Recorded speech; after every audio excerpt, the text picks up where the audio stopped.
Last week I was with Cedric, DL, Earthquake, Lunel, and Damon Williams. That's the opposite of the Katt Williams Mount Rushmore. Yeah, I think I was going to say, I think he got all of them. I think he got all of them. Yeah, he did.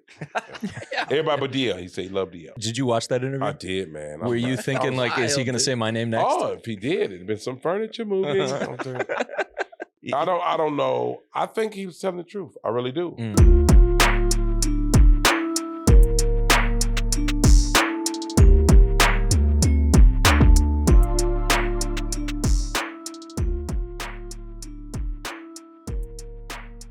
Oh, back at it, boys and girls. What's going on? We're Net back. Positive. We're back, baby. Are you on the mic? On the mic. Oh, I don't have the headphones. I don't know. Happy New Year, We John. got it, dude. We're back. Well, this is our second episode of the year, but our first time back in the studio. Yes.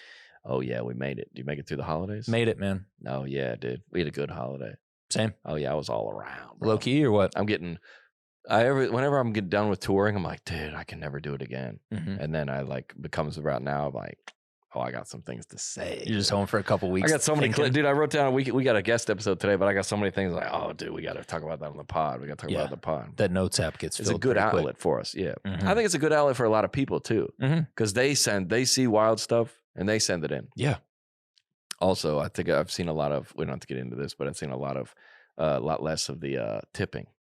This year so far? No, a lot less of there. I saw one that said 10, 15, and 0.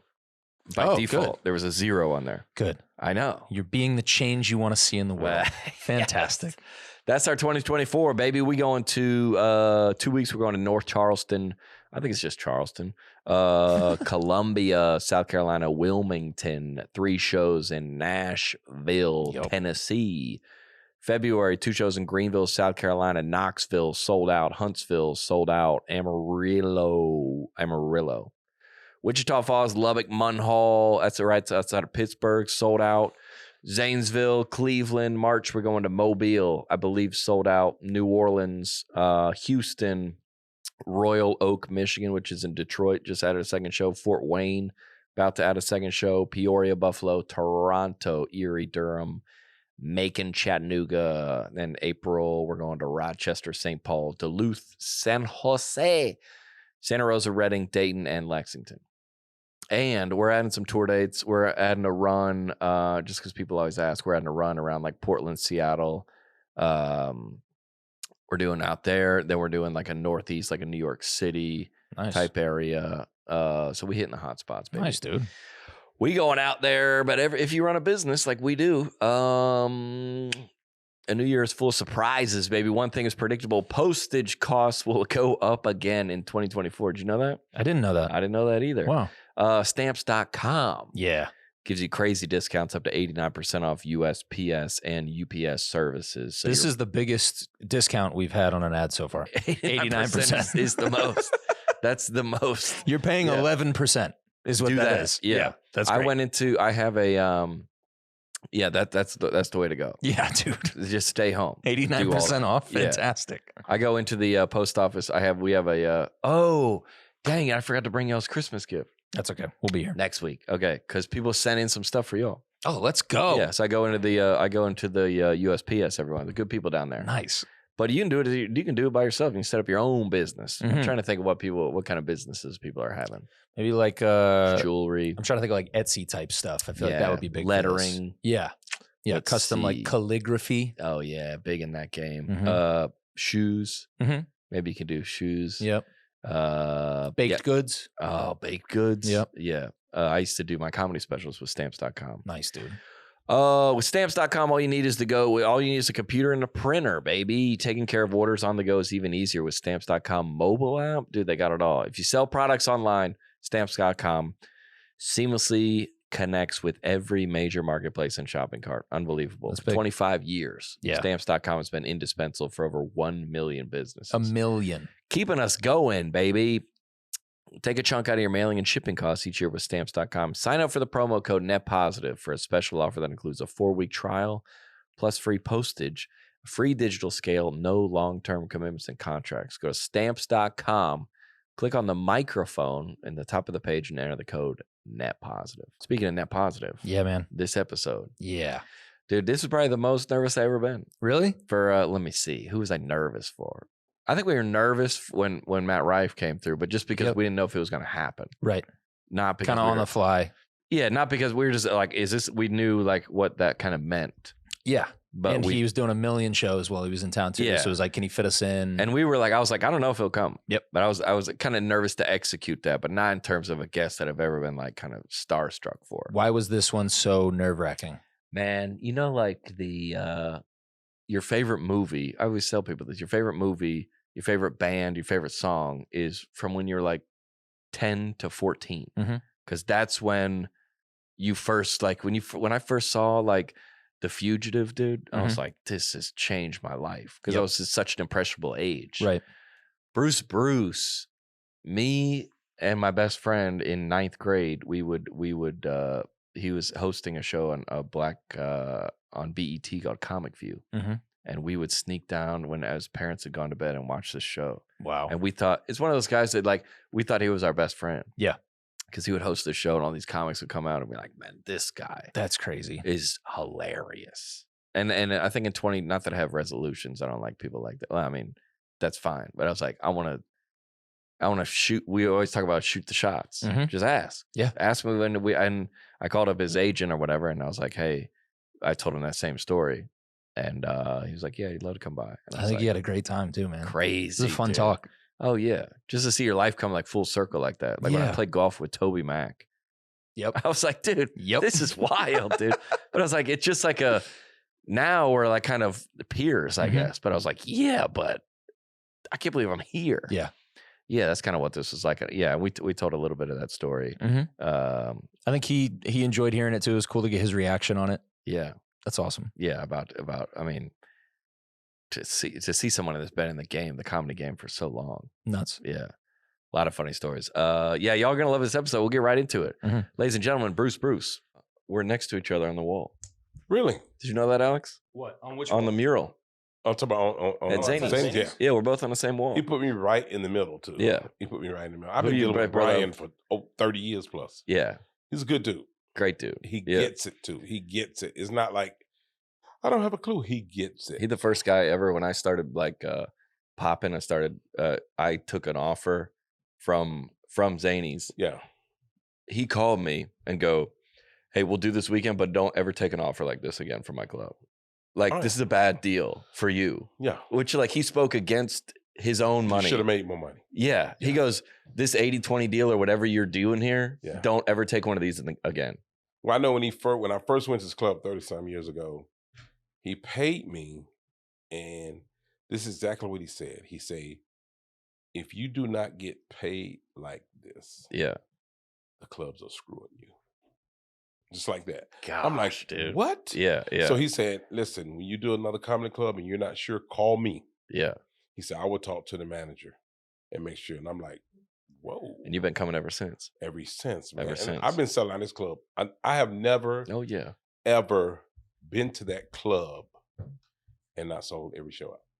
Really? That's crazy. Yeah. For how long? 30 years. That is crazy, dude. I think last night, it was, I think it's 275. We had like 260 in there. Yeah. That's the first lax show we ever seen. That's unbelievable. Yeah. Been there for a long time. Yeah, man. But, he's straight up, though. You do straight things gonna come to you, man. Now, Brian Dorfman. Ladies and gentlemen, in the studio today, baby, we got a comedian. I'm going to read all this because I want to make sure I got it all. Comedian, actor. If you don't know, IMDb page is absolutely stacked. Undercover Brother 2, Idlewild, Think Like a Man, host of BET's Comic View, featured in Outcast music video, So Fresh and So Clean. Atlanta native, ladies and gentlemen, Bruce is in the house, baby. Thank you. Let's go. You forgot something, though. I didn't like to talk about it. When I was a stripper, let me tell you. Oh, I missed something. My bad. The stripper, that's not in your bio. And the thing is, they didn't put it in because the church members came so hard on me about it. But ladies passing out. Oh, I feel that. But they was one at the show. Yeah. The church members was one at the show. Oh, yeah. And then they banned me from the church because I'm stripping in the church. But that's how the Lord can do the full 360. I used to go by Stretch Marks, but I changed my name to hard candy, you know. Yeah, and, no, I like that. and it was These are hard candy. both really good. Hard candy. Hard worked, candy. right? Yeah. It was How hard many candy. X's in marks? Hard candy. Stretch marks. Stretch marks. XXX. It's With like Yeah. 3 X's. Yeah. Well, I was thinking because we got Alex, Andrew, and John. I don't think we can't do a Alex. Yeah, you He's can. Bruce. I don't know. Yeah, man. you I can don't do know. it. Can we You double think I white? could? Yeah, I'll just Alex, say double Alex. Alex. double Alex. Yeah, That's cool. Yeah. he could go Drew. Yeah, you could go Drew. Yeah, Drew. you know, because Yeah. some names are cool. Like I rented Yeah. a car and the guy name was Connor. I think Connor is a cool name. For a white guy. Yeah, and for a black guy too, like Hunter is a cool name. I don't know any But black when you- I don't know any black hunters. Black I know hunters. one, but he talked like this. Hey guys, how are you doing? Good to see you. You know, How come you can do a white accent? We can't do a black accent. you can. Oh, we can? I don't know why. I mean everybody thinks Hey, don't tell If us you want that. to step out, you Don't can. tell us that. I'm he good. can do it. Don't He tell can us do it. that. Yeah. Like the good old boys be at Waffle House. Hey, how you doing? You know, they tell me that you're a comedian. I'm sitting over, you know, talking to my brother. And, Is it Ron White? Yeah. He's talking to my brother, and he said, you know, that guy, the black guy's a comedian, you know. That's so And I good. came here, I said, I'm going to go over there and ask him. You know what I'm saying? I ain't got nothing to lose, you know. And he said, you're a comedian? I said, yeah. He said, well, I'm a doggone. I know this You guy. know what I'm saying? Yeah, So I see good. this guy every day. He was serious. Like, Oh, he yeah, was so he was good. cool, but he was serious. Dead serious. And you know when they had the Waffle I know House. exactly who this guy is. Oh, yeah, for sure. You know when the good old boys at the Waffle House, because it's about 12 Oh, dogs yeah. on the pickup truck. Oh yeah, yeah. You know, Oh, yeah, he ain't gonna yeah. bother you unless I tell him to. You Well, know? they said that I've always heard that there's like real, like you could like racism in the South or in Alabama. Everybody lives amongst each other, so Yeah. they're just like ribbing each. It's not real race. They're just like, Yeah. But you know when real racism is happening. Oh man, That's just let me tell you when you know it's racism in the Waffle House. okay. If you walk in and you speak to everybody, you go, "Hey, how's everybody doing?" Yeah, and the good old boys go, "Yep." that's how you know. That's racist right there. He don't want you in there. He don't want you in there. He'll tell you, I don't care who you rap with, buddy. Snoop Puppy, 2-pack. I know the boy. Snoop Puppy And 2-pack. Yeah, Snoop Puppy and 2-pack. Yeah. No, that sounds about right. But if you're racist, man, that's just it's a waste of time. Yeah. I mean, it's a waste of time. And I think a lot of people need to quit telling their kids the wrong information. Because when kids go to school and find out the truth, they be like, I don't see this. I don't see what they're saying about different people. Right. Because when I was growing up, I only thought white people was racist. Until I heard my granddaddy one day. I'll tell you what, hey, that white man come down here, you tell him I'm not here. Oh. Okay. He get there. Your granddaddy here? He told me to tell you he's not here. Why'd you say it? He's like, why'd you say it like that? Yeah. No. He's behind the door like Oh, that. yeah. You so Yeah. stupid. I told you to tell him I wasn't here. I said, that's exactly what I told him. So you the white, like Mike Goodwin is a comedian that tours with us, black guy. He said he was at school when they was little. He got his fingerprints done in the school, and then he got home and his dad said, "Don't you ever get your fingerprints done because now they're tracking you." And I always thought it's funny because whenever a police was around me, I was safe. When I was at the park, or I was like, "Oh, the cops are here." Well, they did take his fingerprint. They wanted to see if he had any warrant. Yeah, no, for sure. Yeah. Excuse me. Yeah, they wanted to take it easy. I mean, you're in the 5th grade. You been in jail? No. Give me a finger. Let me get. Yeah, we'll see about that.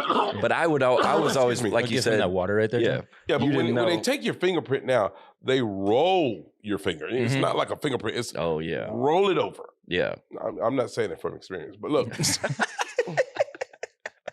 you know, It's like that Katt Williams bit about drugs. You got to add water, baking soda, stir it up. I don't know the recipe. Right. I'm just saying. let me tell you, man, I grew up in the hood in Atlanta. I was a weird kid. Let me tell you why. Mhm. Straight drugs everywhere I grew up at. Yeah. I never did drugs because my parents said, you do drugs, I'm going to kill you. So I was more scared of my parents than anything. Yeah. And then I used to listen to rock and roll. Oh, I used to rock and soft rock. And it Stealing made them- sense to me. Stealing our music. You know what I mean? Still in it. Yeah. Still in it. Yeah. You know.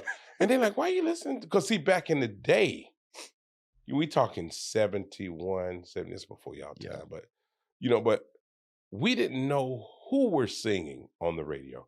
Okay. Only thing we knew is that we liked the music. Oh, you never saw a photo of it? Because back then you didn't know, you didn't have videos. Yeah, no VH1, So, no MTV. you know, Hall and Oates come out singing, everybody, oh, I like that 101. Yeah, like, then we saw when it came out, all the black people fainted. Those are white boys.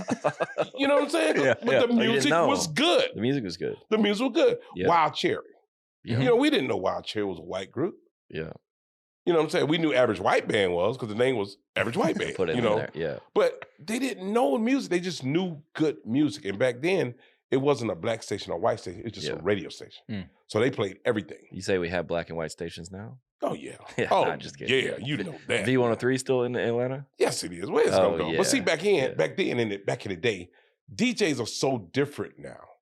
See, now it's almost like, hey, you know, come on back, one V103, right here in Nashville. But back then, the jocks had a gimmick. Oh, hook. You know, like Dr. Feelgood. You know, he had all the, hey, ladies, Dr. Feelgood, ow, coming at you right now. I got James Brown coming next. See, he had a gimmick. So all the women, ooh, Lord, I love that joke of Dr. Feelgood. You know what I'm saying? But it was a gimmick, and it got your attention. You know, like he said, ladies, I got something for you real special. We got the Temptations coming right now. I feel like some kind of mood. Yeah, you know what I'm saying? It'll put you in a mood. Take me somewhere else. So if I ever do a radio station, I'm going to do something like that. I'm going to do like an old school, you know what you need to do is go to the country station and do the country. Good old boy. Yeah, and they would know. Bruce is black. Now, let me tell you now. I like Tim McGraw. Yeah, dude. Oh my, yeah, people like Tim McGraw. I like that song he made. It's old now, but like, don't take my girl. You can take don't take my wallet. Don't take my watch. My granddaddy gave me, but don't take my girl. Let me tell you, that dude loved that girl. You could feel it. And then Tim McGraw had them tight jeans on. They were so tight. Look, man, you can count the change in his pocket. Look, one day he was on stage. I know he had 48 cents. It was quarter, 2 dimes, and 3 pennies. The pants were so tight. If it rained, them pants would draw up. You know, and then I like Garth Brooks because I respect him so much. He made so much money in the beginning that he retired to raise his children. After his children got up in age, he started back and made more money. He did a 24-hour meet and greet once. Oh, my God. Seriously? Outside of the CMA Fest, you can look it up, the Garth Brooks record meet and greet, because he was so grateful. Oh, yeah. And people aren't like that anymore. Oh, no, man. He's cool dude. He's so grateful to have any fans. They announced that he was going to be, so he did a 24-hour. So, you can't beat that. Unbelievable. And then when you got the kind of money that your kids are going to see. Oh, yeah. I probably would have did 36 hours. Yeah. I really would. That's it. You know what I mean? 36 hours. Come on, man. Yeah, there are 23 straight hours. Garth Brooks signs autographs. There ain't nothing wrong. And that was back when you sign autographs. Yeah, 1996. You don't sign autographs anymore. 1996. But, you know, autographs now, you can't really do them because people do all type of weird stuff. Oh, yeah. Yeah. You know, I did a comedy club in Orlando. Yeah. It's called the Improv. And I don't know if you've been to Orlando. You ever been to that club before? Yep. Okay. When you go into the club, when you enter, you go across that parking spot. Yeah. And a little bridge you walk across, right? So I'm walking, I see this weird looking guy with a kid with him.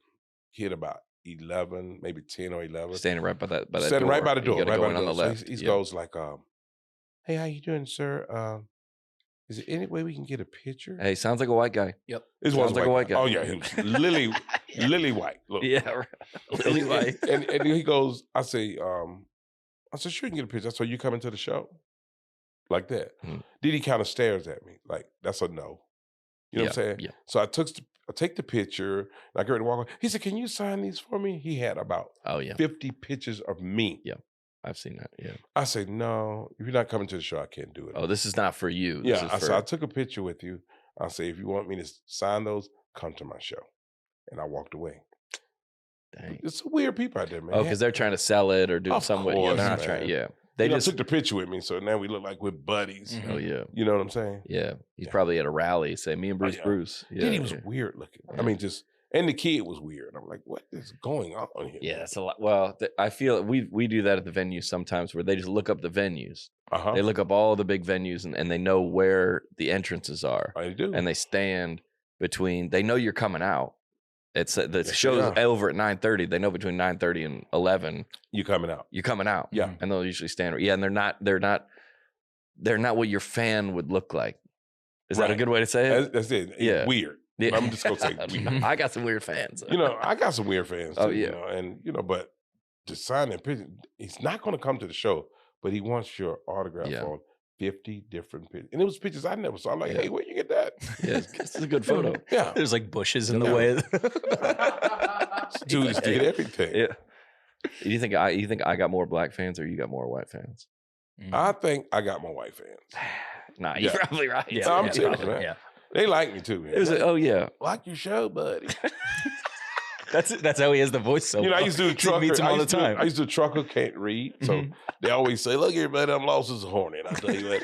Look here, I'm trying to find this street right here. And they'll point at the word. They will not tell you word because they can't read the word. They can't read. Right? I said, what's the street? Right, it says right here, right there on black and white. Right there, you can see it right there. I said, what's the street? I realized they can't read. So I said, what's the street? It's right here. Here's show it to me. Right there. I said, oh, you're looking for Campbellton Road. But he said Campbellton Road. He broke it down. I said, that's Campbellton Road. Yeah. He said, I don't know where it is. I said, well, actually right here. Well, I've been doggone. I've been on the street the whole time. Oh, man. Yeah, them truckers, I like them, but they something else though. Coming. Well, I said, so Theo Vaughn's a good buddy of ours. You know Theo? Mm-hmm. So he said he has a big podcast here in town, and he goes, the key to podcasting, I've said this before on this pod, he goes, because we get everybody wants to request to come on the podcast, right? All these big names, and when somebody's promoting a book or movie, and he goes, you got to talk to the people you want to talk to. He said, and if you want to talk to them, that'll translate into interest from the listener. So if you don't want to talk to them, you don't talk to them. And I saw that you were coming in town, and I've seen you before, but me and my buddy Isaac, when we were in 8th grade, his parents got DirecTV. So we had cable and Comic View. Yeah, dude, I'm telling you, this almost makes me cry to talk about. We would sneak down, and we would sneak downstairs after his parents went to bed. He had this little like nook where the TV in the TV room when you close the doors, and that was like, it was cable, so it wasn't dirty, but it was for us because we were Christian, very very religious, and then we would watch that over and over and over, and then right after you came on. What came on right after Comic View? 5th and Park, 106 and Park. 106 and Park. Yeah, and then I went on to, in college, I saw Cedric the Entertainer, and then after college, I saw The Pimp Chronicles by Katt. Yeah. And I said I wanted to be recording. I might not be a comedian if it wasn't for you. Man, I appreciate that. It's a true story, man. Wow. And the key thing, when I was doing Comic View, I don't know if you remember, I had a co-host named Ronaldo Ray. Yeah. Rest in peace. He passed away. Yeah. But he taught me so much. Like everything he said, I was like, is that really gonna work? He said, just try it. Just try it. He's just try it. So he said, next time you go on stage, he said, turn your body to the right a little bit and do your joke. And I'm like, okay. And I do it and it worked. I'm like, what? He said, no, he said, I used to do that on my 5th album. You know what I'm saying? He says, but he was like my mentor. Tell you he was how to do it. Great guy, man. He was smart and he like when I come out and sometime he says, slow down. He said, when you're on stage, don't go so fast. Slow down, pace yourself. And I do it and it works every time. So big ups to Ronaldo. And what were those?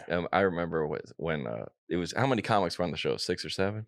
Oh yeah. 3 or 4. I was in New Orleans for 32 days. Yeah. And I was doing 5 shows a day. We took off. Monday, Tuesday, but Wednesday, Friday, Saturday, Sunday. 5 shows. 5 shows a day. And I'm just changing suits. And I was loving it. Oh, you had suits. I was tired.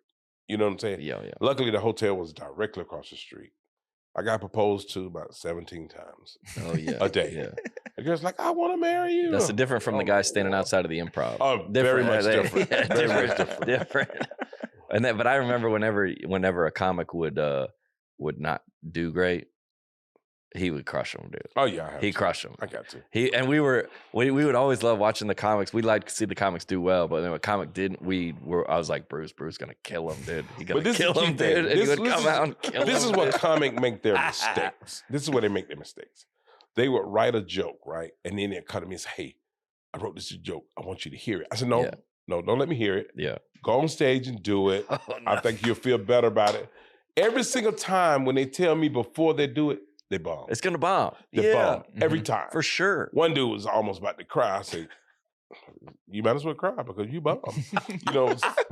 But just do it. Just go out there and do it. If you do bad, it do bad. But I think you'll be better with the crowd that's participating with you. And I'm sitting here. If I look at you, you come do it in front of me, I'll be like, what you gonna say to him that's gonna help him? if I look at you and I'm like, that was it? Yeah, that was it. You're on TV. Right. This is your A+ material. You got to go do it. Because it wasn't like established. I mean, some were established, right? But they were. I mean, if you're doing that many shows a day, and I didn't know that much about comedy. I do now, but they're not. Was there white people on there? Yeah. There was. Oh yeah, it was a guy that he was every now and then. No, it was a few of them on there. One guy was on there. He was loving Ronaldo Ray. I mean, he was sweet as a June apple, and. You know how that is. Do you think? He said, I love that man right there. He pointed at Ronaldo Ray. Ronaldo Ray said, well, I tell you, I'm behind you 100%. Like that. Yeah. He'll tell a joke like that. But it was a bunch of them there, man. It's coming down. And a lot of and I love when I have a mixed crowd. I really, really do. It makes you appreciate your craft and people loving what you do. Yeah. You know what I mean? Because, did anybody pop from there? Katt Williams did. Did he? Yeah, Katt came out and he used to be in Cat and Hat. Katt came out. He came on a Comic View? Yeah. Yeah, he did it with me. Yeah. Dude. Yeah, he did. And who else popped from there? There was a lot of great. We would have like a recurring. Would you come back? Would they ask you back for the next season or whatever if you did well? I wanted them to. The very next year, what they did, they picked a new comic every year. Okay. Yeah. So the year that I did it, it was the best year. It was really good. They got good ratings. So the next year they had promised it to Arnez J. To host. Right, to host. Okay. And he was doing, I did it in New Orleans. He did it in, I was the Party Gras, and he was in Miami doing the Caliente. Oh, yeah. And his season went okay, and they called me back to help him. Oh, yeah. And I went back to host, because I asked him to let me just host every year. I said, just let me be there. Just leave it with you. Like they did 106 in Park, they had Free and AJ, they let them host it every year. I said, just let me host it. I mean, we'll just bring on new comics. I will teach them and let them know, and they're like, no, we just want to switch up. And, I got you. Yeah, they were switching it every year. And then I hosted a show called BET Coming to the Stage. Oh, yeah. I don't know if you remember that, but and then they changed it with the gospel show. Mm-hmm. Kirk Franklin was hosting it. It was the exact same platform. Yeah. Yeah, and it's BET Coming to the Stage, which was really good. What do you think it's? As I did Bill Bellamy one time. Yeah, Bill is cool. He was coming through town, and I was like, when I was younger, I was like fearless. I'd do anybody's show. Now I just go in front of my own crowd. I don't get too scared now. Oh, yeah. But I go, hey, can I do a guest spot or something? He said, yeah, come on down. And it was the Denver Improv. You been there? Oh, of course. Right next to that. In the mall. Next to the Bass Pro Shops. Yeah. Yeah. Well, the good old boys. And the what's Toby Keith right next to there? Toby Keith. Nice. Yeah. So he said, come and do a guest spot. So I remember I going in there all black. This is my first. This is like probably 2013. Yeah. And I came on the beginning like I was wearing like khakis and a button up, like just to be white. Yeah, the average. Average just to white look. Yeah. Yeah. And then I said, I came up and I was real humble. I go, but this isn't really my demographic either. And I said, I got to do 5 minutes, and I got to get back to being a waiter at the Toby Keith bar. And they all laughed. Yeah. And I did really, really well. So then the second show, I was like, oh, black people love me. And I came out real cocky, and they. Did you bomb? Yes, bomb, dude. Yes, bomb. Oh, man, I need to talk to them people. They shouldn't have booed you, man. But black people, he said the church crowds are the friendliest. Mm-hmm. Mm-hmm. Black people will boo you. Yes, they will. To your face. Yeah, and white people are like, you did a great job. Really good. You're going to be great. Keep trying. Weren't tonight, but you're going to be. Keep practice. Because see, that's how they do in Hollywood. Like when you audition for a part. Yeah. And white people have a different way of saying no. See, black people be like, no, you're not going to get it. White people are like, well, he's a good looking guy. Yeah. He really is. Yeah. Beautiful hair, nice smile. Attitude is great. I mean, his energy. They'll find really a way good. to compliment him. That is a no all day. Mm-hmm. Yeah. And one thing I can respect about Larry David, I auditioned for Curb the Enthusiasm, the part JB Smoove does. Oh yeah. And all the cast was sitting in the room, and I walked in. He said, "We're gonna go off ahead," and he said, "Just go with the first thing you want to do." I said, "Okay." So I walked in. He said, "So Bruce, you came to my house for a party, and you went in the bathroom and you took a dump right in the bathroom." I said, "Yeah." I said, "But the problem was, I did the dump, but there's no toilet paper now." I said, "What man doesn't have toilet paper in his house. I said, so I use your curtains, you know. and they start laughing, and the cats start laughing. And we went through this whole thing, and it came out, and they asked me to step out the room for a minute. It came back, and he did it just like that. He said, we really love you. He said, really do. He said, but we're going to go with JB Smooth. Yeah. But he told me right then. It wasn't, Told let you me to his get back. face. Let me get back to the Oh, yeah. room and twirling my thumbs. He said, really like, he said, but the next time we do something, we're going to call you. But I respected that. Oh, he said it to your face. You know what I'm saying? He said right there, Yeah. the cast was there and everything. Like, you're really good. They say, really? It was really close. Yeah. You know what I'm saying? But I went behind That's JB fair. Smooth one time in audition. I never do it again. He was, oh my God. Yeah. He was choking himself, Yeah. throwing himself across the floor. I'm outside the door listening. So when I walked in for the audition, I said, I'm gonna let you know right now, I'm not finna choke myself. I'm not finna throw myself across the floor. I'm gonna do this audition. Dave was in there screaming, oh my God, he's funny. But guess what? He still didn't get the part. Mm. Yeah. You know what I mean? Dang. His auditions are great. I mean, he's an actor. And he's funny. I mean, Yeah. he's funny, man. There's that one video of him bombing on, where is it somewhere? He went out with Tiffany Haddish somewhere. Really? Yeah, JB Smooth is one of the best comics out there. Oh, he's Funny, man. he's one of the first comics I ever saw. He's the only comic I know will say something, then act it out. Yeah, that's a good way to put it. Like he goes like, you know, kids, they just throw rocks. Everywhere you go, he throw rocks. Then he be walking down the street, doop, doop. Who's that throwing rocks? Doop. That's how he does. You know, that's a good way. Yeah, he's. Well, why do you think the Black community is so hard like that? Because they also take you to higher heights. Because Black people worked hard for their money, and when they come out and see you, they want to see something. So if they don't see something, they be like, you know what? I spent all my money, got my hair done. Because you know, Black women, you know, they got to get their hair done, their eyes done, their makeup done. They got to get a new outfit. They got to get their nails done. You know what I'm saying? So when they do that, somebody's bombing up there. They don't have time for that. That's how Black people do. Man, you were funny, man. You were great, man. The next guy, man, you were real funny. The next guy, how you doing, bro? And man, you was really good. You know, so. Yeah, because if the range in a white crowd, not the basement is not as far, and the ceiling, Black crowd, the basement's farther, but the ceiling. I mean, people will be standing up, running around, like we're running out. Yeah. I go, where did that guy go? He goes, he's laughing so hard he ran. That's just like Chris Rock. You know, he has a huge white following. Chris Rock. I mean, I know Chris. I love him dearly, but he came to Atlanta. He wanted to do Uptown Comedy Corner, right? So he said he wanted to do a Black room. Yeah. So they advertise and everything. He gets to the club. It's all white people. They all came over. They all came to the club to see him. Yeah. He's like, I came to do the Black room, and it's all white people. 400 white people. Yeah. Only 10 Black people in there. They was waiters and waiters. There's nothing wrong with that, man. You know? Well, I was telling you before I came up at the Laughing Skull Lounge. Laughing Skull. In Atlanta, which is a white club. Yes, it is. But they don't, obviously they don't say this. It's not on the door. No. But it's a very, and like at the Uptown Comedy, is it club or corner? Corner. Uptown Comedy Corner is like, I had heard about it, but I never went there. Wasn't for you. I don't know how else to say that. He is that fair? Did it. If he was with me, he could have. If he was with you, that's y'all let my boy go up. You know what I'm saying? We're gonna do this. Yeah. Do you think it's harder for a white comic, say a white comic to go into a Black room or a Black comic to go to a white room? I think it's easier for a white comic to a Black room. See, it's just like a Black club and a white club nightclub, right? If it's an all Black nightclub and a white dude walk in, first thing Black people gonna do, hey man, white dude just walked in. We don't care, we're gonna start dancing. All right, yeah. But if it's a white club, let's just say it's a good old country boy club, right? Soon as a Black guy walk in, the music will stop. No. They'll be like, ding, ding, ding, ding. Who let you in here? God dang it, somebody carried the door, man, because he's slipping. You know what I'm saying?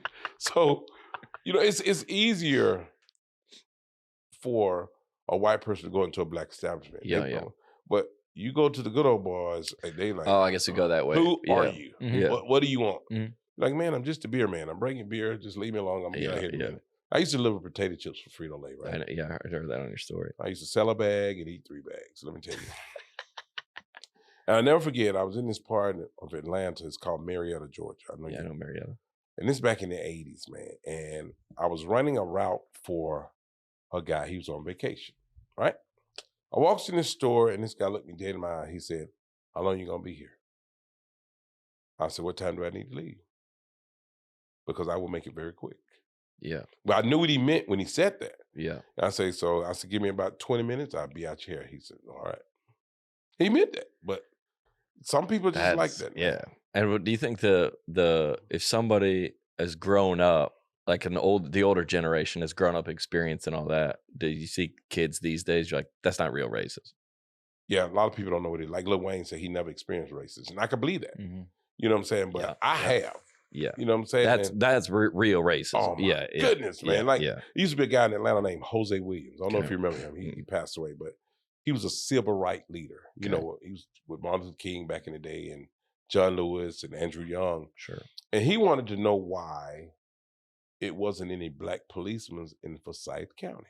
Now, first of all, who wants to be a black policeman in Forsyth County? I mean, that's Klan country. In what year? Oh man, when he did this, it was in the 80s. Yeah, in Forsyth. On Forsyth County. Yeah, I know Forsyth. Yeah. That's out past Stone Mountain. Oh, absolutely. And Stone Mountain has all the Confederate. Absolutely. Yeah. Wow. All the Confederate like generals carved into them. Oh my goodness. Yeah. And I can never forget, they was talking to this guy, white guy. And he was not looking in the camera. So the camera this way, he was like this. He said, you know, Jose can come out here and march and do what he ever want to do. He looked in the camera. He said, if we catch him after dark, it's going to be a problem. And he was dead serious. See, I think this is in like the 1800s. This is like in the 80s. In the 80s, man. Or like this seems like forever ago. And that's what people I'm saying. still like that, man. I seen a guy coming down the highway, pickup truck, Chevrolet truck, Lord, flat black, Confederate flag for the headliner, and skinhead, you know. Mm-hmm. He passed me on the highway. He just looked at me, like, gave me this look like he wanted to kill me. This seems like a... And then he just turned back around. I did like this. What's up, bro? You know, I pissed him off. What's that?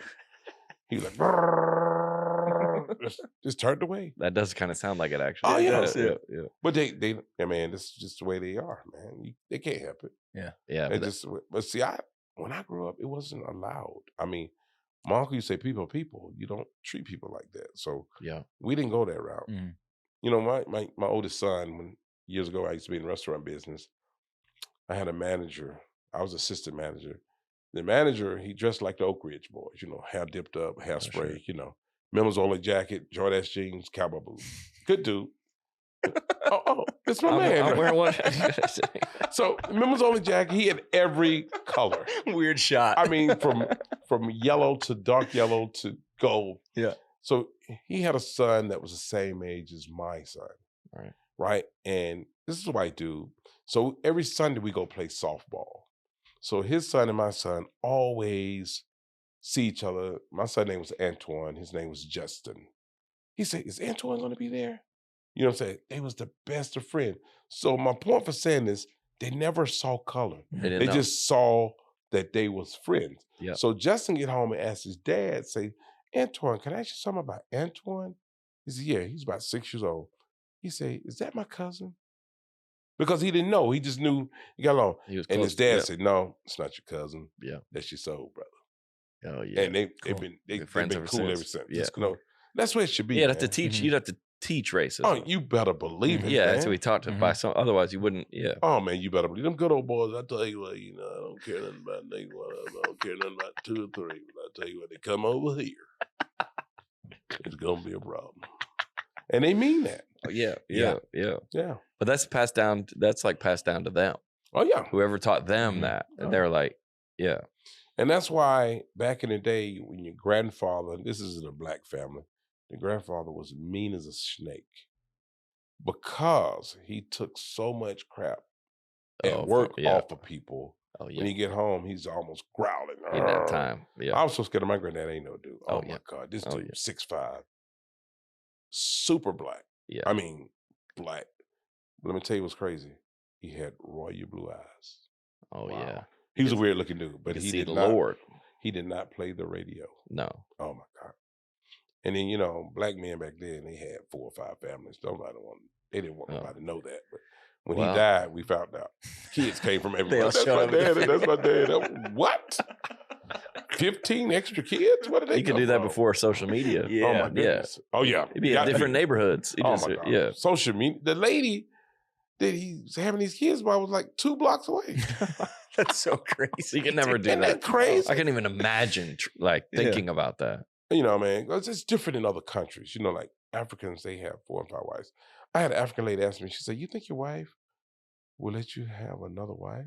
I said, and I looked off. I said, "You talking to me?" Because I didn't think you was talking to me. I said, "No." I said, "My wife will kill you, lady." Not only kill me, kill you. I will kill you. Yeah. I said, "No." I said, "Don't ever tell anybody you said that." My wife found out it's gonna be some furniture moving. I'm telling you, man. The best way to learn a language, baby, immersion. Mm-hmm. Living where the language is spoken and using it every day. But that's not the cards in America. No. You can still learn a language the second best way, and that way is Babbel. Babbel, baby. 1 in 5 Americans learn a new language on their have learned a new language on their bucket list. If that's you, oh yeah, this is the time for that. 2024. No doubt. This is the year. This is when you do it. If you're gonna get Babbel subscription, you get it up top. Yeah. Oh yeah, get Start it up early. top, baby. Early and often. Did you know learning actually makes a sound? I've heard that. It's true. It is. Listen. Yo, yeah, dude. Yeah, I like dude. it. I like when we build it up. It is a sick Build sound. it up and give it, It a is little nice, bit of. though. I like it. Play it again. All right. That does feel good. It feels satisfying. I do feel it. I feel like I learned, even though I didn't. I do yet. feel like I learned. What about if 2024? If you got a little bit better every day? People talk about in the gym with their health. Dude, add a language to that. Yeah, add a language to that. Some guys got to get a sports car. Some guys got to flash money around. Nah, dude, just learn a new language. That's all. You know what I've been watching? Well, I'll talk about that after. Don't pay hundreds of dollars for private tutors No, who's doing that? No, absolutely not. Or waste hours on apps that don't really help you speak a new language. Babbel's designed by real people for real conversation. Studies from Yale, Michigan State, and others continue to prove Babbel is the best one-on-one study for 15 hours is equivalent of a full semester of college. That's actually unbelievable. That's a crazy comparison. Take your time back, baby. Here's a special limited time deal for our listeners to get started right now. Get 55% off your Babbel subscription, but only for our listeners at babbel.com/net. That's babbel.com/net. 55% off at babbel.com/net. BABBEL.com/net, or hit the link in the episode description below. Rules and restrictions may apply. And I've obviously watched your career the whole time. It seemed like the older you get, I feel like you got something to say. Oh yeah. Like you were telling men about how to treat women and shit. Not that comedy, because my dad's a preacher. And it does, the older and more fine-tuned a comedian gets, the more he, like, if you I've been to this club 20 years. Right. And you start to think about life and you go, I got something to say. Yeah. At the beginning, it's just jokes. Right. You just want to make them laugh. And now there's people in there that might need to hear a message that or some kind of encouragement, or how to live, or how to work, or how to treat people. And there was a lot of that. You know, I heard that from, I'm a James Brown fan. I am fanatic. And I actually went to his funeral. Really? And yeah, I did. And James, I heard him talk one time, and he said, when you first come on stage, you got to grab the people. He said, grab them.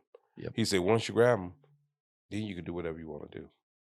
And you ever notice James Brown always come out with he'll do like 3-4 songs in about 30 seconds. You're going to have to tell Andrew who James Brown is. He never heard of him. Never heard of James Brown? Oh, man. Come on, man. Dude. No, we know. Dude. No, we know who James Brown is. Yeah. But electric on stage. Yeah, you just want to, you got something you want to say. Yeah. And people want to hear it. They actually want to hear it, especially when they love you and they respect you and they like your work. I think they respected the arc of your career. So like a young comic at open mic, they'd be like, we don't want to hear this. Oh, no. But somebody that's earned it over the course of time, he gets something especially to say. When you know about life, when you go through marriages and like your dad, you say he was a preacher, right? Was he a Joel Osteen type preacher? Like God's love you. No, is he a? Is he I would say if there was a scale, it'd be on the second, more Pentecostal preacher, more the speaking in tongues. Oh yeah, and, I know about that. Yeah, Falling all in the flow. When I first heard speaking in tongues, Lady scared me so bad. You know, Yeah. I used to be in a holiness church. And, Oh, really? oh, yeah. Oh, my God. With they holy dance and everything. Pentecostal? Oh, yeah. Oh, yeah. The lady jumped up, untie my shoe, untie my shoe, untie my shoe. I said, wait a minute. What is wrong with those shoes? Yeah. That's something I made up. Untie my shoe. That's speaking in tongues. Oh. Coming in the Hyundai. Coming in the Hyundai. God. I knew y'all would catch it. I was going with you. I was Untie like, my wait, shoe, what are you untie my shoe. I got that Yeah, one. you get that, right? Yeah, I got that. Yeah. So you know all about speaking in tongues. Oh, yeah. But what's crazy is Yeah. real, though. People don't think it's real, but it's real. Yeah. Mhm. It Like can be you- abused. Oh, my but God. it- Yeah. I used to be up under a bishop, man. He was like, he was a prophet. Yeah. I mean, he prophesied my whole career to me. Yeah. And I didn't have a clue to what he was talking about. Yeah. And it happened. He's passed away now, but he was What a he bad said dude. about you. Oh, yeah. Okay. About what was going to happen in my career, Yeah. my comedy career. Because, you know, like most churches are very, very strict about what they do. You know, there's laws. You know, you can't. This church was so strict. They want you to go to the movies or, you know. They see you out there. Oh, Somebody yeah. whispered. We saw Bruce They didn't over want the you to, movies. you know. Going to And see Star Wars. I'm like, that's stupid. Why can't I go to the movies? Yeah. You know what I'm saying? And then I joined Queflo's church. Yeah. And he said, it's a gift that God gave you. You need to use it. Yeah. You know, it's totally different. Mm-hmm. And I felt more relieved about it. And Yeah. holiness churches, boy, they have you condemned. You be thinking like, I am going to hell in the morning. Yeah, if you say maybe if you say they see you on stage, you say a curse word or something like that. That's like, hey, we need to. But there, you're like, hey, he's over a kind of that's what they do over there. A little bit more of an understanding. Absolutely, yeah, man. yeah. So you know, and you're out there probably speaking to people that nobody from the church would ever. Right. Yeah. And I grew up in a They're Baptist hearing you, church. and that's it. Yeah. I grew up in a Baptist church. You know, you walk in, shh, be quiet. Oh yeah. He's talking. Be quiet. They didn't. But the holiness people didn't probably love you being in the Yin Yang Twins. Yin Yang Twins. Yeah. I enjoyed them guys, man. Was it what? All right, so I remember those lyrics. It was get drunk with it, get loose with it. Like Short said, let Bruce hit it. And the reason they said that, Too Short made a song called "Shake That Monkey."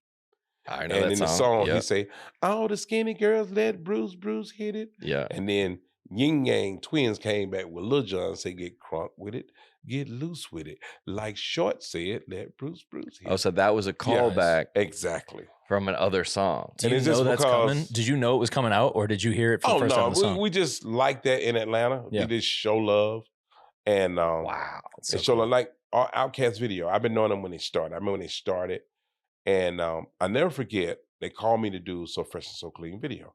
So my manager was like, "Are you sure you want to do this?" You know, because he didn't know about Outkast. I say, "How? Trust me. Yeah, you want to do this." Mm-hmm. I say, "They're super hot.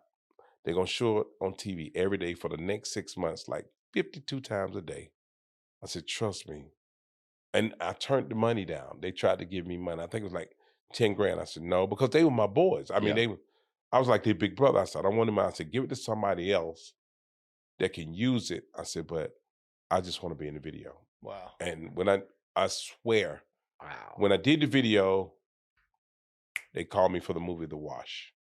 Really? The dude saw me like, I want him in The Wash. Yeah.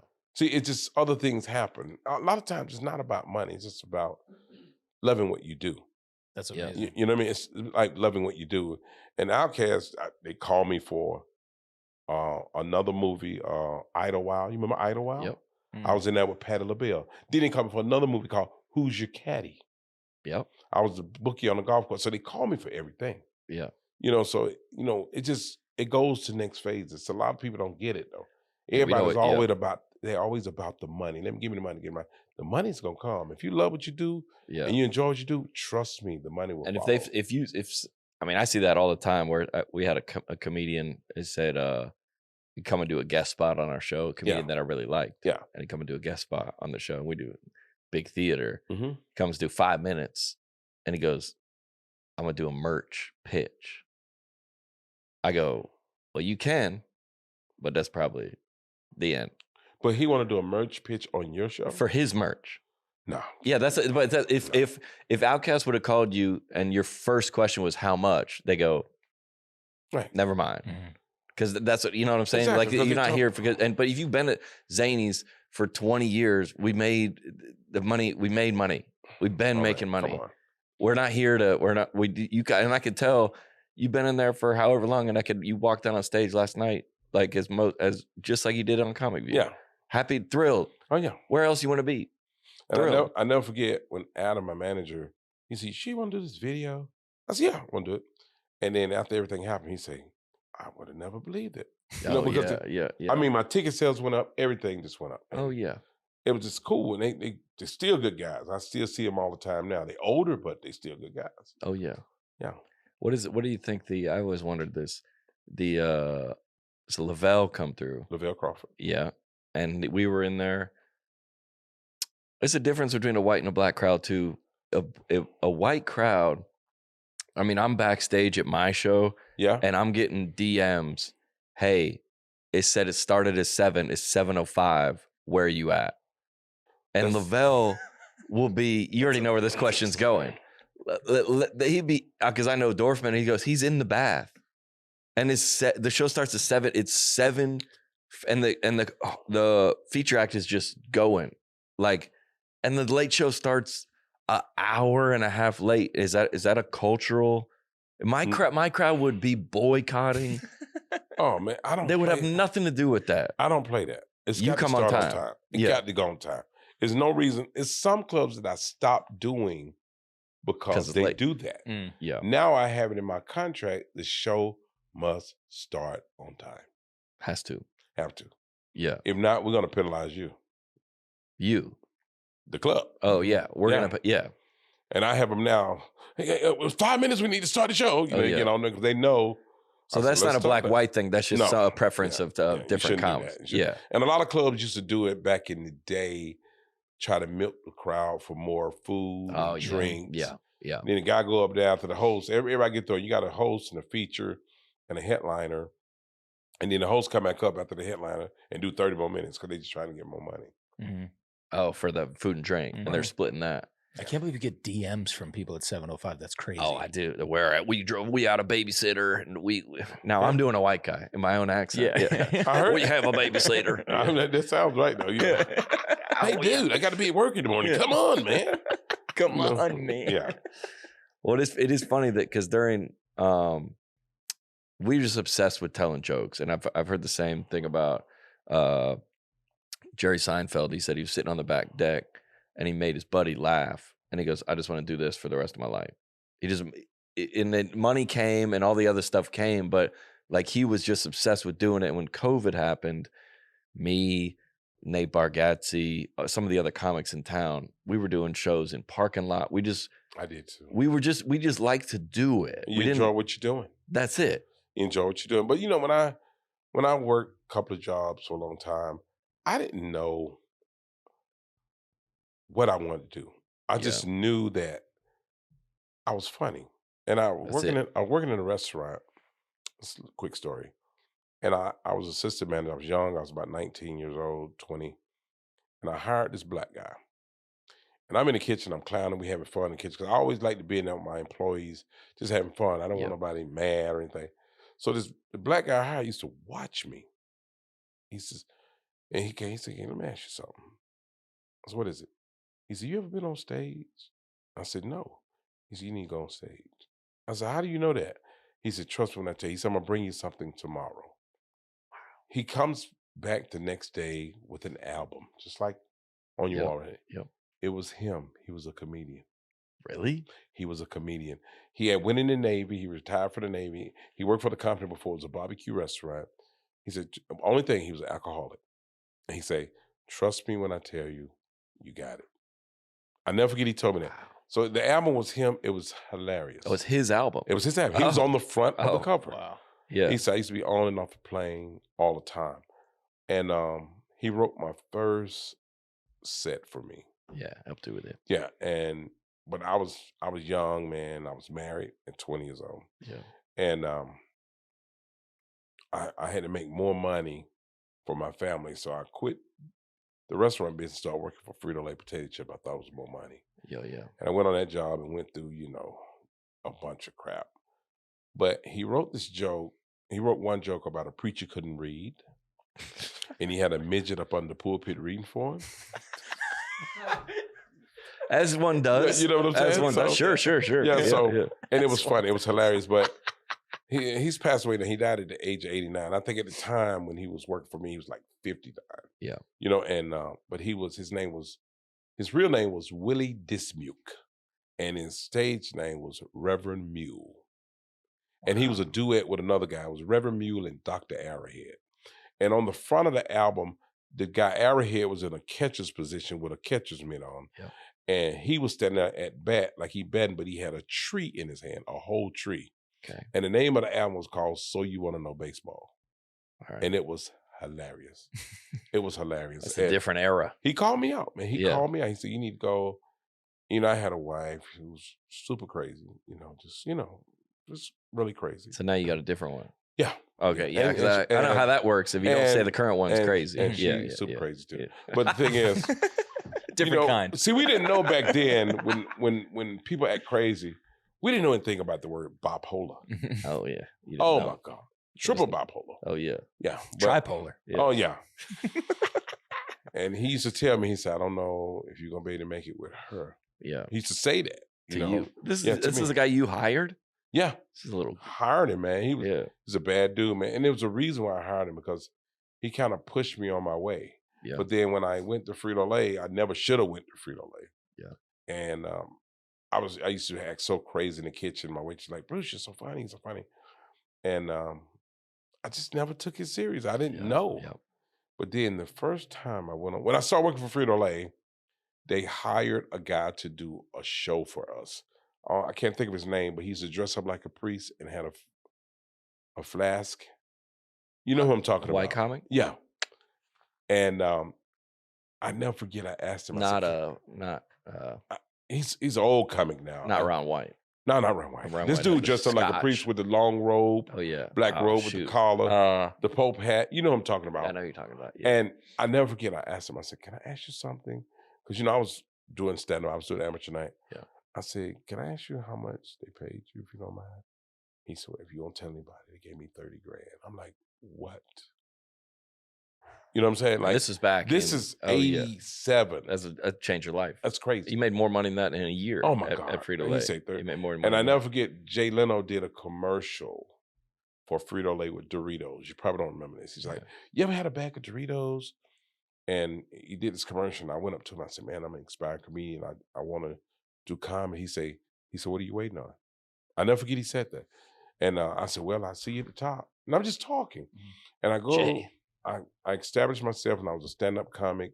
And I go to this club in Hermosa Beach, California. Comedy Magic Club. Right. Yep. Jay Leno was there. And I went back and talked to him. And I said, Jay, you remember you did this commercial about Doritos? He said, yeah, for Frito-Lay. And I said, it was a comedian. A guy wanted to be a comedian. He looked at me. He said, Bruce, that's not you, is it? He remembered. I said, yeah, that's me. Wow. This is like 20 years later. I said, this is me. He remembered? He said, great job. Wow. Yeah. And you were, at that time, a comedian. Oh, yeah. I was established and everything. Oh, man. Yeah, Jay is cool, man. That's crazy. That's an unbelievable story. What was like once you felt like, okay, like I'm doing comedy, I'm in.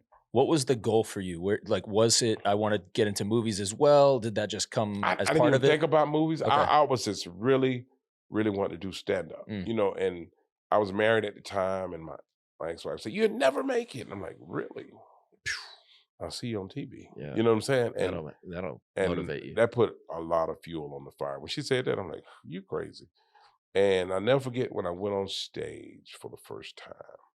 And I walks on stage, and this guy looked at me and said, oh, look at this fat guy coming on stage like that. I'm like, oh, I say, hey, man, is that shirt silk?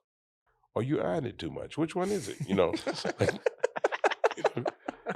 And he was real small. I said, I've never seen jeans that small where the back pockets are touching. That's wild. You know what I'm saying? So killed him, and the crowd went crazy. Right? And I'm like, and it hit me like a ton of bricks. It was like, this is where you're supposed to be. I knew that's where I was supposed to be right then. That's cool. And I used to have this guy in Atlanta. He was from Chicago. His name was Crist. The day this guy put his eyes on me, he hated me. He never knew. So I used to do amateur night. He never would put me up. And I could have easily walked away and be like, forget this, man. I'm not doing comedy. I just kept coming. So I went to him, hey, man, are you going to put me on my sign the list? You know, you have a list with 10 people. Oh, yeah. You do 3 minutes apiece. Oh, yeah. He's like, yeah, man, a bunch of people going up. He'd brush me off. You know, yeah, a bunch of people. I'll get you up. I said, look, do I need to talk to you or the owner? I said, because you will not put me up. And man, when I went up, I killed it. That's when I messed with the guy. So when I come off stage, this guy says, I'll be honest, man, you're funny, man. You're funny. I said, let's get something straight. I said, you don't like me and I don't like you. Let's keep it like that. I said, but just respect, when I come in and sign the list, put me up. Fair to everybody That's else. everything I want you to do. Yep. Mm-hmm. That's all. I said, you don't have to say anything else to me. And he brought everybody up with so much energy. Next brother coming to the stage. Keep it going. Oh, yeah. This guy's very funny. Oh, This guy coming up next, y'all know him, fat dude, Bruce. Like that. Sick. I said, what a intro, dude. Brother. Thanks. You know what I'm saying? Not doing you any favors. Then I come up and kill. Yeah. Now I'm doing comedy. I don't know what this dude at. No, of course not. Of course not. Never seen him anymore. Yeah, of course not. Yeah. That's it. And then, but now you're out. Who you go out with? No, Cedric? No, I do tours with them, but I got a team that I go out with. Like last night. When it's your show. Yeah, because I was looking at your I just did last week. I was with Cedric, DL, Earthquake, Lunel, and Damon Williams. Great show. That's the opposite of the Katt Williams Mount Rushmore. Yeah, I was going to say, I think he got all of them. I think he got all of them. Yeah, he did. Everybody but DL. He said he loved DL. He likes DL. Yeah. Did you watch that interview? I did, man. Were you thinking like, is he going to say my name next? Oh, if he did, it'd been some furniture movie. You know, but I don't know. I think he was telling the truth. I really do. I don't think he would get on a live interview and just be lying. I think he knows something. Yeah. Wow. Yeah. Can you, I don't want to put you in a weird spot. No. Can you fact check anything he was talking about in terms of like industry plant type things? Guys being placed into spots they might not supposed to be in? You know how the map, the Waffle House guy with the map, show that same map to Earthquake, see if he can read. Oh, the same map. Let me tell you something, man. I have went into auditions, right? Walked in the room, set up with cameras, lights. This person sitting right here with the camera. This person going to read with you when you do your lines. And I walked in and said this. I said, is this really an audition or just you're doing a favor? Oh, yeah. And when I say that, they would look at each other. I say, you guys are doing a favor, right? That's because you got to pick who you wanted. For somebody's agent or somebody. We saw agent, him, we looked at him. And it's your agent trying to make you think they're doing a job for you. Yeah. But when I say that, they look at each other. Audition. Yeah, they go look at, they go, oh. I said, this is a favor, isn't it?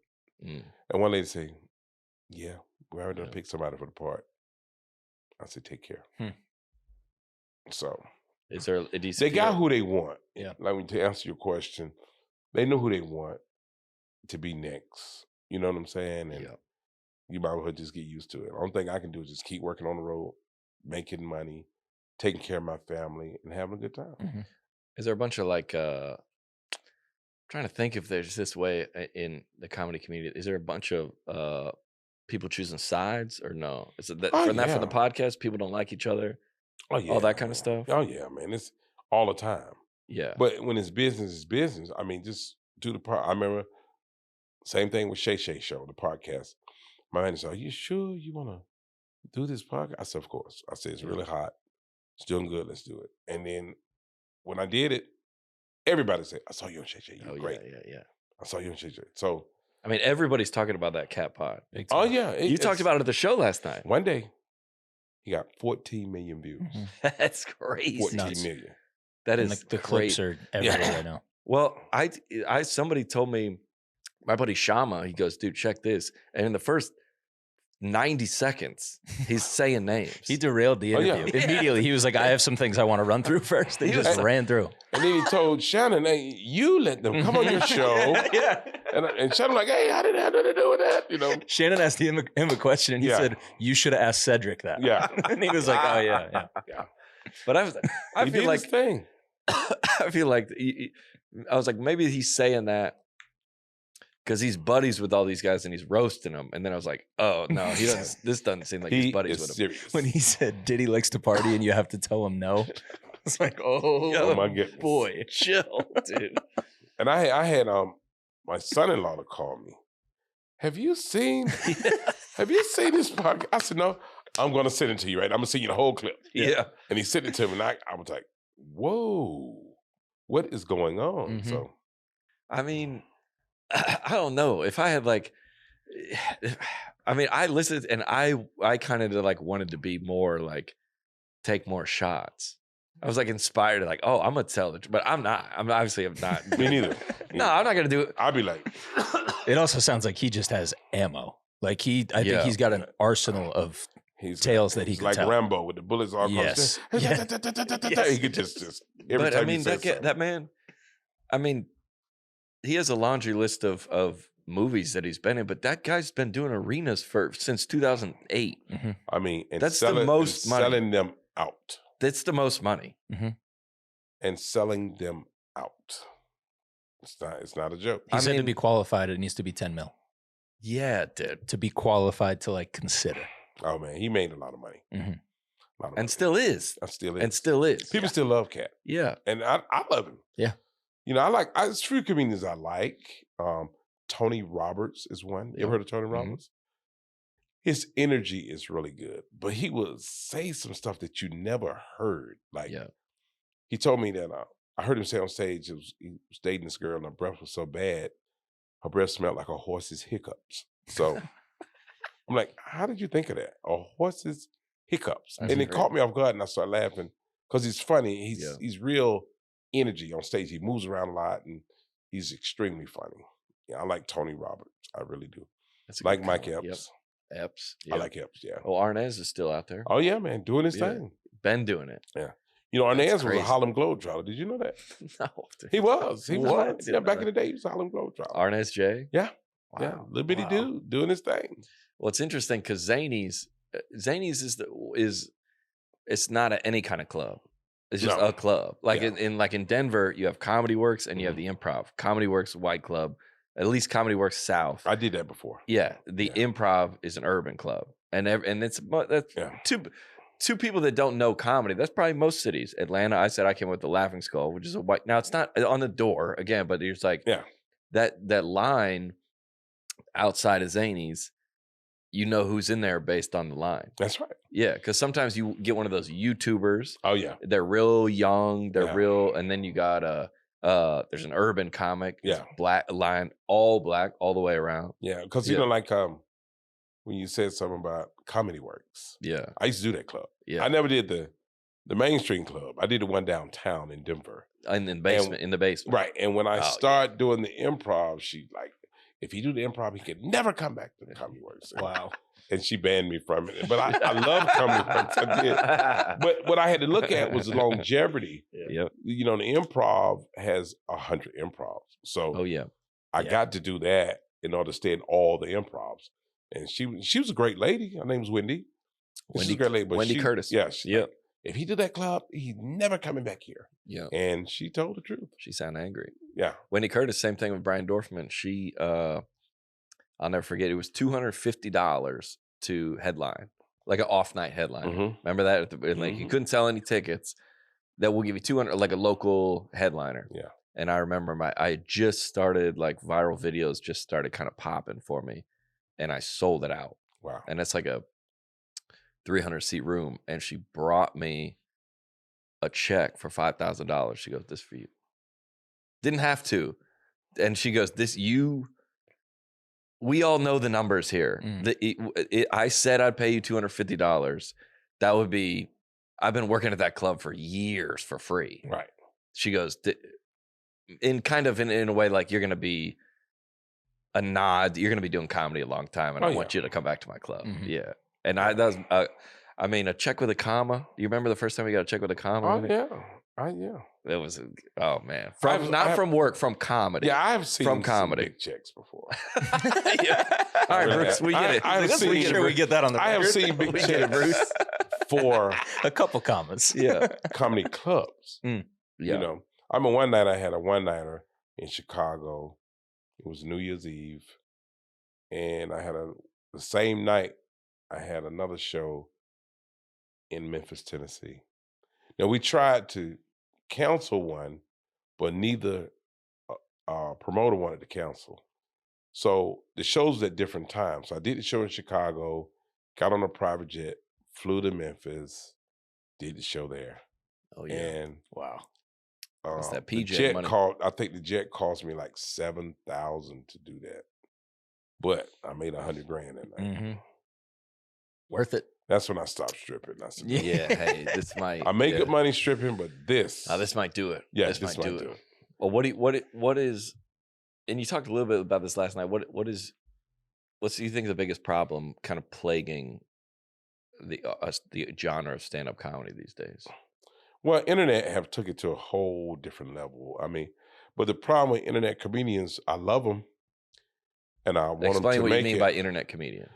Somebody that made it on the internet. Okay. You know, like I've been grinding for 35 years. All right.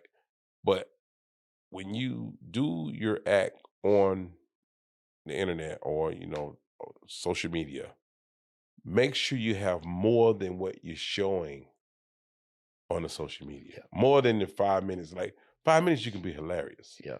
But when you go to these comedy clubs or the theaters, you got to do 20, 25, 30, 35. Yeah. An hour. Just have more. Yeah.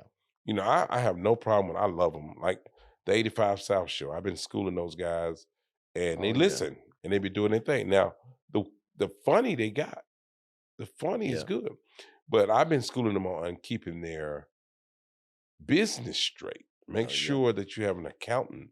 Make sure you have someone to make sure, every year tax time you pay your taxes, because just like we're watching, they're watching. Oh yeah. You know what I mean? They see that arena. They see Absolutely, you fill out that arena. Absolutely. And they do very well. Oh yeah. They do very well. Oh yeah. So they got the funny. They did a show in Macon, Georgia, back in the summer around, I think it was around. Oh, and they're at 85 South. They're Atlanta guys too. Oh yeah, absolutely. Yeah. Oh yeah. And they did a show in Macon, so they kept telling everybody they sold like 7,000 seats, right? So they said, we got a special guest coming. Yeah. So everybody was like, okay. So before they brought them out, because they on stage together. Yeah. Right. They had 3 of the comedians that traveled with them to go up. And the host said, listen, we told you we had a special guest, and this guy's like our mentor. And matter of fact, he is our mentor. He's very funny. You all know him. He hosted Comedy View, and they was like waiting. They was like, he was on Def Comedy Jam, BT Comic View. He hosted Comic View. He said, y'all give it up for Bruce. Let me tell you something. When I tell you, those people lost their mind. When I walked out there, they lost their mind. I couldn't even talk. They was clapping for like 5 minutes. That's unbelievable. And I came out and I said, man, I've been all over the world. I did the joke. It's a dude in the back with false teeth with braces. I've never seen that in my life. He said he didn't want his teeth to shift. They are false. They're not going to shift. And they went crazy. You know what I'm saying? And I did it. I just drove down there for that. It's an hour from Atlanta, hour, 5 minutes. And right there, those people in Macon gonna come next time I come. They coming to see me. Mm-hmm. Oh, for sure. So you got to really plant the seed, Mm-hmm. man. Yeah, And you say maybe that's 85 South. Maybe there's some younger people in that crowd that maybe wasn't familiar. Absolutely. That they did now. Yeah. Oh man, that's gonna be unbelievable. When you walk out, they probably didn't know who it was. They're like, "Is it Andre 3000? Who is it?" When they start calling my name, when they start calling what I did, they were like, "Who is it? Who is it?" They was like on the edge of the seats. Oh, yeah. They say, "I know he's from Atlanta, Georgia. Give it up for Bruce." Oh my goodness. What do you think? What's the if that was the height? What do you think would be the what's the worst he ever did? I don't know. Never did bad? Yeah, of course. Yeah. But the people didn't know it. I knew it. Oh yeah. Like when people like, you had a great show, and I'm like, not really. I'm like, not they really. didn't know. Yeah, you didn't know, but yeah. If you see me when I'm on, I'm on. Yeah. But I'm my worstest critic. So yeah, we all are. Yeah. And I think was it maybe I heard on Shay Shay, or maybe you didn't talk about it last night. Is that you met your dad at 40? I did. Is that correct? I actually found him when I was 40. You found him? Yeah, my mother and father divorced when I was like 4 or 5. Okay. And he never came around. Never sent any money. Never. Like most mothers, like he didn't send nothing. He'd be able to send like $50 of it. This dude never. In town or no? Yes, he was in Atlanta. Yeah. And I had a private detective to find him, and I knew he was in the that's Air when you know. Force. That's when you know you got money. Oh, When you get hiring a private detective. I had a private detective to find him, yeah. and I knew he was in the Air Force. I knew he was. I remember him well, and I knew in the Air Force he was a medic. Yeah. And he flew choppers because I never forget. He flew me and my mother to Puerto Rico, and he was flying the helicopter. And when you're 4. Yeah, 4 or 5. Yeah. Yeah. And he was an anesthesiologist. He was a doctor. That's money. And money. Right? Yeah. And when I met up with him, I met him at a restaurant. He used to be called Gladys Chicken and Waffle in Atlanta. Right? I feel like this fits into a lot of stereotypes, but I'm not gonna let that. I'm gonna let Gladys that go. Sounds Chicken and fire. Waffle, yeah. Sounds fire. So Me. when I started talking to him, and I started telling him the things that I remember, it freaked him out. He said, "You was 5." I said, "But I remember it though." Yeah. I said, "I remember. I remember you took me to a toy drive because my dad was every time he was in the military when he come home, like he had 60-day leave, he would always get a job. He never sat around. No So days off. He would drive a bus for the city of Atlanta, or he was a cop. One of the two. So he was a cop for 2 months, and they had a children's drive for Christmas. And when we get there, they told him the wrong time that the children drive. When we get there, all the toys was gone. Okay. So my pops went like, "Hey, why do you? We supposed to get here at 6. Why you didn't take me to 6?" They told him 8 o'clock. So 8 o'clock, everybody that got the toys and left and did it. And my dad was pissed, right? And one guy threatened him, and he said, "Well, you know where I live, you know." And the good old boys came over there, and they had a shootout. At your house? Yeah, my dad was letting them have it. What do you mean a shootout? Oh, they came to wreck his house, and they was pissed at him. Oh yeah. And they shot at the house. And he and shot you said back. to your dad, you remembered this. Oh yeah. Oh yeah. He shot back. I mean, he shot back 4 or 5 times. Wow. And he hit 2 of them. They was on the back of a pickup truck. Really? Oh, he got me. He got me. You remembered? I do. Wow. I remember that. I told him that. He was like, he just looked at me. Yeah. He said, "You remember that?" Because he told my mother, "Keep Bruce in the back room." But I slipped out the room. I was looking. I was looking. I saw him. Yeah. Wow. He was a cool dude, though. He was cool. My mother ran him off, Oh yeah. Most women won't admit it. She ran him off. She did. My dad used to play golf at night, My mother said, "Can you play golf at night?" I said, "I don't know, but my daddy does." All the time. Playing golf at night. Yeah. It's crazy, dude. Big night golf guy. Yeah. Oh yeah. And see, my mother was like very naive, and she didn't know. Mm-hmm. He just leave. I'm get the golf clubs. See y'all later. Dude, if you say, "Hey, how do you know your marriage is not going well?" My husband played golf at night. Play golf at night, and it ain't putt golf either. 15 hours a day. Yeah, I'm playing at night. He was a smart dude, and I actually have a son. It's crazy, but looks just like him. Wow. Really? Yeah. Like my dad's passed away now. Yeah. And my mother, but looks just like him. I never forget. I said, "Man, I got 3 kids, man, and you got 3 grandkids." He said, "Really?" Yeah. He said, "Good." But when I first met him, he was on the defense. He was like ready for anything I had to say. He was. Yeah. And I say, "Man," I say, "Get the wind out your chest." I say, "Everything." Oh, when you met him, he was. You were gonna hate him. Or I say, cuss at him. I just come to see you. I want to see how you was doing. I say, "I don't want nothing." I say, "I got." And so the private detective found his number. Found him and talked to him. And say, "Your son's looking for you." Your son's looking for you. And so, what happened? I couldn't when imagine. the private detective was calling him, he wouldn't answer the phone. Okay, and then he left me. He said, "I'm a private detective. Your son Bruce is looking for you." He said, "He picked up your son Bruce." Yeah, he picked up. But it's crazy. He knew who I was. Oh, wow. He did. He did. He said, "When I first saw you on TV, I knew exactly who you was." Imagine. Is that crazy? Imagine seeing your kid on TV years later like that. Yeah. That's nuts. But he maybe then I would have. I shouldn't say, but he would have a shame. He didn't want to reach out then. Why wouldn't he? He didn't though. He didn't reach out, and I found him though. And my mother's like, "Why do you want to find him?" Your mother's always had that. Yeah. Why do you want to find him? I said, "Well, I just want to have a little closure, Yeah. And I found him. He was cool, and I stayed in touch with him. And I never forget. He told me. He said they found some cancer in my body, right? Yeah. And I said, "You're gonna be all right." And he did like this. He shook his head no. At the lunch? Yeah. Yeah. And I said, wow, you serious? And because my mother this year be dead 14. He's been dead 17 years. Yeah. My mother's my heart, though. That's my girl. Yeah. Ain't nothing like mothers. Oh, yeah. You know something about Oh, mothers? They can have a child that have robbed the church, shot 20 people.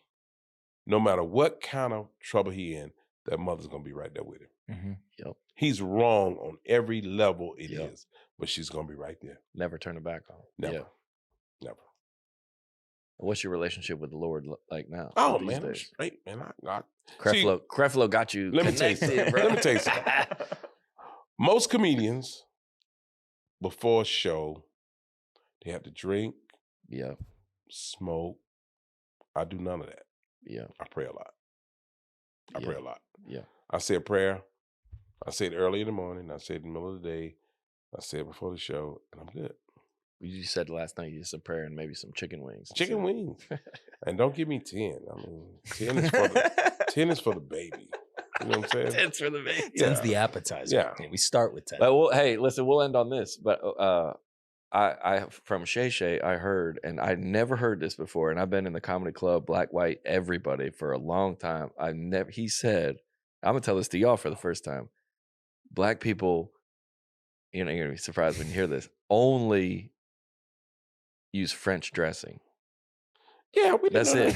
We didn't know nothing about blue cheese. Blue cheese. Ranch? We didn't know blue cheese was blue. What about ranch? No, it's two Black dressings. people don't like ranch Wait, dressing. ranch dressing, I know. $1,000. That's I've it. never heard of this. Okay. You know, we didn't know nothing about No blue ranch? cheese. He goes, No. black With people wings? only. That's No. what I said. I was hitting the computer. I go, this cannot be French true. dressing. That's it. What? I know. Well, I got something new to try now. I never had wings with French dressing in my life. I never had French dressing. No, French dressing on a salad. Yeah. Yeah. I mean, I don't even know what French dressing but, is. You know, when I got in the restaurant business and I saw blue cheese, I said, what is that? Because I didn't know. I see that about French. You're like, And they then- have other ones of these? I had a guy work there. His What name kind of was salad? Kenny Elrod. Yeah, You know, he was yeah. a white guy. He said, you never heard of blue cheese? He's I back. said, no. He Yeah. said, where have you been? Up on the rock? You know, Yeah. so it was common. Yeah. But it's all French dressing. with That's black people. crazy. I know. Dang. I go, wait. And I was listening to a podcast and I was like, hold on, wait, Let me what? tell you something else black people do. Whenever a black person get a steak, it is well done. Yeah, Nobody, okay. my sister-in-law don't want to eat a steak rare. Yeah. She said it tastes better. And when I tried it, I'm like, you're right. Mm-hmm. But you see some pink in a steak no. in a black house, my uncle said, Yeah. you need to put that back in the steak. I tell you right now. It ain't done. It ain't Well, done. you know what? Yeah. I think I heard it said, and we've probably said this on the podcast before, is that racism is saying this race is superior to this race, but calling out differences in race is not racism. No. You say we like this, we like this, we like this, we do this, we. It's like that's not racism, and that's people confuse that today. Yeah, they do. It goes, well, no one's superior for the different kind of dressing. That's just what black people like. That's what they like. I knew we were gatekeeping on some stuff. I didn't know we had dressing too. Dang, That's yeah, crazy. No, never heard it. Never. Nobody in ranch. If you go to what was the chicken and waffles place called? Gladys Knight. You chicken go and into waffles. Gladys Knight's chicken and waffles. You say, "Let me get some ranch." They're gonna say, What? "No, dude, Some that's what? Like, no way." Years ago, There's no way. years ago on, I don't know if y'all remember this TV show. It was called Wild World of Sports. Okay. That's where they show Oh yeah, golf and everything. I thought golf was the boringest game to watch yeah. on TV until Tiger Woods came. Mm-hmm. Now, Pretty cool. all the black people looking at golf. Man, you see Tiger? Yeah. Yeah, but who watches golf? Yeah. But I heard it. I never played golf, but I heard it was a great game to play. At You night. play golf? At night. At night? My daddy did it. Yeah, So if he did it, I know it was cool. Night He golf was is good. crazy, Real dude. good. Yeah. I play a little bit of golf. I play on the road. What do you do during the day on the road? Man, I like cars. I like yeah, the cars. Buicks. Oh, yeah, I'm a Buick man. Yeah, I heard. My that. granddaddy told me, look, if you ever get your car, get your Buick. Oh yeah. He used to have a 56 Roadmaster, 3-speed on the column. I thought he was a genius. You know, he'd Oh, come yeah. down the street, go to second, go to yeah. third. I'm like, this dude is bad. Oh, When you yeah. can shift on the tree, Mm-hmm. Oh, you a yeah. bad dude. And I learned how to do it just watching him. So I got a lot of Buicks. I fell in love That's with the, GS Skylarks and GS Rivieras. I got Wildcats. convertible Wildcats, convertible Skyline. I got 10 Buicks. So you'll drive them when you're on the road? No, I don't leave them I anywhere. think- Gotcha. Yeah. I drive them. If I drive them here, I'm looking out the window at them right now. Yeah. But they Do that showroom. out They there. showroom Oh, yeah. condition. Nice. Yeah. That's like that Cedric That's bit awesome. about going to space with the smoking cigarette. Oh yeah. Yeah. Turn the music down. Oh yeah. You ever notice when black people get lost in the car? They say, man, we lost. Turn the music down. Oh, yeah. Like Turn the- that's gonna make a difference. Yeah. Let's get our Turn the music down. Get our We bearings. lost. Oh yeah. Yeah. Well, tell people that don't know what you got going on. You're promoting you on tour. What Oh you yeah, doing? man. What I'm do you- promoting too. You can go, my social media is at my Bruce Bruce. That's my All right. Instagram, Twitter, Facebook at my Bruce. And I like for people to tell me what they like and what they don't like. Yeah. Because I can fix it. You know what I'm saying? Don't get on and bash me. Oh yeah, at the show. You know what I'm saying? Don't bash me. Just tell me Hey, what you listen, like, hey. what you dislike. And just keep up with me. It's funny. When you come Yeah. see my show, I'm gonna give you 150%. So you're gonna have fun. Yeah, and all the white girls that are down on Broadway at Jason Aldean's. Oh yeah. When they hear that Skinny Girls Let Bruce Bruce, now they're gonna know. Now they know. Oh yeah. They're gonna go. Hey, they're gonna explain that to your friends. Hey, let me tell you what happened in this. Real story. quick, I know we got to go, but I had Yeah. one white girl to hit on me one time. And I'm like, whoa, it scared me. I'm like, what a good old boy is that? I don't want no problems. You thought it was a trick? Yeah, she did. I was in New York. I was upstate New York. Yeah. I think it was Rochester or something. That might have been a trick up And there. she walked up and she said, I thought you was the funniest one. I said, Oh, well, is there thank white you. comics on the show? Yeah, it was, Gary Owens was on it. Oh. And she said, I thought you was the funniest one. I said, well, thank you. I'm being very cordial. Then I realized she's hitting on me. Hell yeah. And it scared me. I'm like, ooh. No, we can't do this. You know what I'm saying? We can't do this. Mm. Yeah. Yeah. But I got a buddy, black, all he like is white women. That's it. And then I got a white buddy who's a fireman, all he like is black women. Mhm. Yep. I said, man, you don't like them black women? I said, you don't like white girls? He said, I've never been with a white girl in my life. Wow. He's got a black wife. They got 5 kids. I mean, he's Wow. doing well. Oh, He's yeah. a fireman. He cool. Yeah. He act black, though. You know, what's up, man? Like John B. You know John B. What's happening, man? What's going on? Oh man. But if I date a white woman, she's going to be filthy rich. Oh, she gotta be rich. That's right. Hey, she gotta be rich. Got to be. Yeah, that's the way to do it. Yeah. Well, Bruce, thanks for coming by, bro. Yeah, thanks for having We me. enjoyed it. Weird, Awesome. But on the net, it was a positive. But it was a positive. You cannot be serious. On the net, it's a positive.